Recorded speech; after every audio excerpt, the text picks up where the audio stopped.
Puntahan muna natin si Master Hans para malaman kung sino nga ba ang mayaman sa swerte ngayong araw ng Biyernes dito lamang sa Hansabe. Rise and shine! Mga ka-LSP, aba, 65 days bago ang Christmas. Merry Christmas! Kaya eto na muli ang mga inaabangang mga gabay, patnubay, paalala at prediksyon mula sa nag-iisang pambansang feng shui expert ngayong araw ng Friday, October 20, 2023.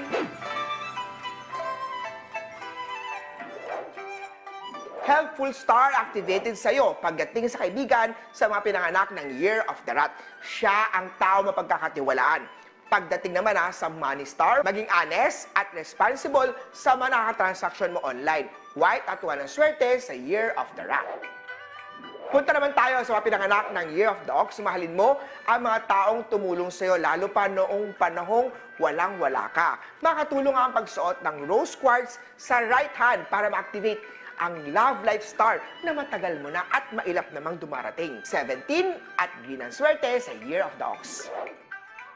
Sa Tiger naman tayo, Happy Family Star activated sa chart, kaya naman sundin ang payo ng magulang upang hindi pagsisihan sa huli. Magsuot ng something brown dahil ito ang maswerteng kulay. Number 6 naman ang maswerteng numero sa mga pinanganak ng Year of the Tiger.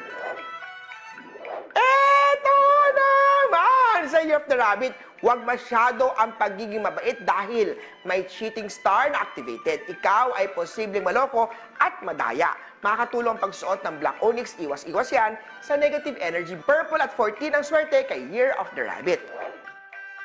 Treat yourself naman, parang enjoy ang kailangan ng mga pinanganak ng Year of the Dragon. Enjoy mo ang katas ng pinaghirapan at pagod mo. Makatulong ang pagsuot ng Black Onyx, pang-protect yan o pang-dispel yan ng mga negative energy. Number 3 at gray ang swerte kay Year of the Dragon. Eto naman ang mga pinanganak ng Year of the Snake. Conflict day to day. May kaibigan kang bad influence sa iyo, kaya naman mainam na iwas-iwas sa mga bad influence na kaibigan. Hindi lahat ng kaibigan mo ay tunay para sa iyo. Humanap ka rin ng partner na makakaunawa at matatanggap ng wholeheartedly para sa iyo. 2 at pitch ang swerte sa chart ng Year of the Snake. Hindi maganda ang pasok ng pera ngayong araw sa mga pinanganak ng Year of the Horse. Pero may kamag-anak naman na tutulong financially. Malaking tulong din ang pagsusuot ng rose quartz para ma-activate ang masayang Love Life Star. Magsuot ng pink at 5 ang swerte kay Year of the Horse. Sa mga Year of the Goat naman tayo, ingat sa third-party star. Iwasan ang madalas na pag-aawa. Importante rin na tamang direksyon ng water elements sa bahay. Kumonsulta kay Master Hans Kua. Ang maswerteng kulay ay gold. Number 10 naman ang swerte sa chart ng Goat for today. Tayo naman sa mga Year of the Monkey, ingat sa accident star. Palaging maging alerto sa paligid. Huwag pilitin kung hindi kaya o alanganin ka na. Makakatulong ang pagsuot ng turquoise na lucky charm para activated ang safety or magandang travel star. Makakatulong ang OOTD na aqua. Number 11 naman ang swerte sa chart ng Monkey. Para naman sa Year of the Rooster, panibagong opportunity naman na nasa chart ng mga career ng mga rooster. Silver at 13 ang swerte kay rooster ngayong araw. Posibleng magkaroon naman ng katampuhan ang mga pinanganak ng Year of the Dog pagdating sa pera dahil activated ang Money Lost Star ngayong araw. Red at 7 ang swerte kay Year of the Dog.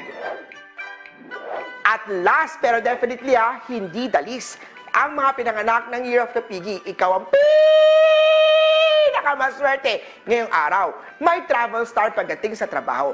Posibleng ma-promote ka na. Yay! May makikilala ka namang bagong magiging kaibigan mo. Number 9 at yellow swerte kay Year of the Pig. Muli po, ito po'y mga gabay, patnubay at prediction lamang ni Master Hans. Nasa inyong mga kamay na lalay ang inyong tagumpay. Kaya naman, always be positive at i-claim ang mga swerte! Mga ka-LSP,